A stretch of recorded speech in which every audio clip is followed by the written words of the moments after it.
நரம்பியல் சத்திர சிகிச்சை நிபுணர் மகேசி சூரசிங்க விஜயரத்னாவுக்கு பிணை வழங்கப்பட்டிருக்கிறது. வெளிநாட்டு பயண தடை உட்பட கடும் நிபந்தனைகளுடன் நீதிமன்றம் பிணை வழங்கியிருக்கிறது. 300க்கும் மேற்பட்டவர்களிடமிருந்து முறைகேடான விதத்தில் மருத்துவ உபகரணங்களை விற்பனை செய்தார் என்ற குற்றச்சாட்டில் 30 மில்லியன் ரூபாய் பெறுமதியான ஊழல் இடம்பெற்றதாக லஞ்சம் மற்றும் ஊழல் சம்பந்தமாக விசாரணை செய்கின்ற விசாரணை குழு நீதிமன்றத்துக்கு தகவல் தெரிவித்திருந்தது. இதன் அடிப்படையில் இவர் கைது செய்யப்பட்டு தற்பொழுது இன்றைய தினம் பிணையில் விடுவிக்கப்பட்டிருக்கிறார். இது தொடர்பில் தான் விரிவாக பார்க்கிறேன்.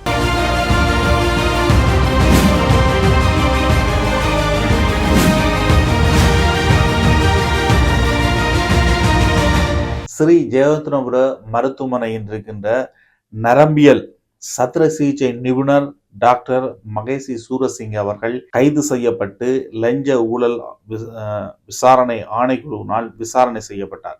அவர் மீதான குற்றச்சாட்டுகள் என்பன சட்டவிரோதமான முறையில் மருத்துவ உபகரணங்களை நோயாளிகளுக்கு விற்பனை செய்தார். குறிப்பாக தனக்கு சொந்தமான நிறுவனத்திடமிருந்து 55,000 ரூபாய் பெறுமதியான அந்த உபகரணங்களை 1,75,000 ரூபாய்க்கு விற்பனை செய்தார். இதன் மூலம் சட்டவிரோதமாக லாபம் சம்பாதித்தார். குறிப்பாக மருத்துவமனையினுடைய நடைமுறைகளை பின்பற்றாமல், பொது சேவை கொள்முதல் விதிமுறைகளை பின்பற்றாமல் தன்னுடைய நிறுவனத்தினுடைய லாபத்தை சம்பாதிக்கும் நோக்குடன் இந்த விடயத்தில் அவர் ஈடுபட்டிருக்கின்றார். குறிப்பாக அவரிடம் நோயாளர்கள் வருகின்ற பொழுது அவர்களிடம் இந்த உபகரணத்தினை கொள்வனவு செய்யுமாறு கூறுவார். அந்த விடயத்தை அவர் கூறுகின்ற பொழுது வைத்தியசாலையிலிருந்து அதனை பெற்றுக்கொள்வது கடினம், நீங்கள் என்னுடைய எழுதுவிஞரிடம் தொடர்பு கொள்ளுங்கள், அவர் உங்களுக்கான அது தொடர்பிலான ஆலோசனையை வழங்குவார். அந்த எழுதுவிஞரிடம் கேட்கின்ற பொழுது எழுதுவிஞர் இன்னும் ஒரு தொலைபேசி இலக்கத்தை தருவார்.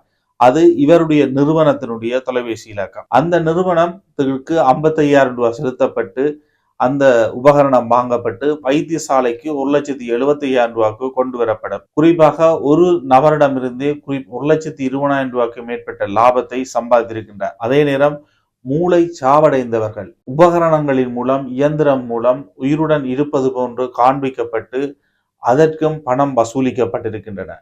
முறையாக சத்திர சிகிச்சைகள் மேற்கொள்ளப்பட தேவையற்ற நபர்கள் மீதும் சத்திர சிகிச்சைகள் மேற்கொள்வதற்கு பணம் வாங்கப்பட்டிருக்கின்றன. ஆகவே ஒரு மருத்துவராக அவர் முறையாக நடந்து கொள்ளவில்லை. முறையற்ற விதத்தில் லாபம் சம்பாதிக்கும் நோக்கத்துடன் மருத்துவராக பணியாற்றி இருக்கின்றார் என்பதுதான் லஞ்சம் மற்றும் ஊழலை விசாரணை செய்வதற்கான ஆணைக்குழு நீதிமன்றத்தில் தெரிவித்த விடயம். நான் கூறுகின்ற இத்தனை தகவல்களையும் நீதிமன்றத்தில் சுலோச்சனா ஹெட்டியாராச்சி, இவர் உதவி சட்ட பணிப்பாளர், லஞ்சம் ஊழல் மற்றும் அதனை விசாரணை செய்வதற்கான ஆணைக்குழுவினுடைய உதவி சட்ட பணிப்பாளர், இவர் தெரிவித்திருந்த கருத்துக்கள். இதன் அடிப்படையில் இந்த வழக்கானது இலங்கையில் மிக முக்கியமான வழக்காக பார்க்கப்பட்டது.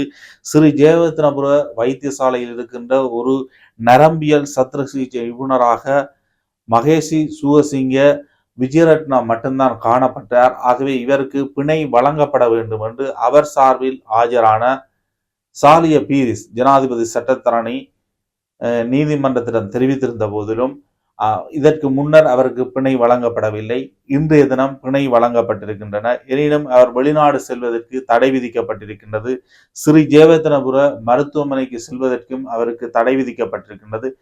மற்றும் பல கடும் நிபந்தனைகளுடன் தான் அவர் விடுவிக்கப்பட்டிருக்கின்றார் நீதிமன்றத்தினால். இன்னும் ஒரு நிகழ்ச்சியை சந்திக்கின்றேன். நன்றி, வணக்கம்.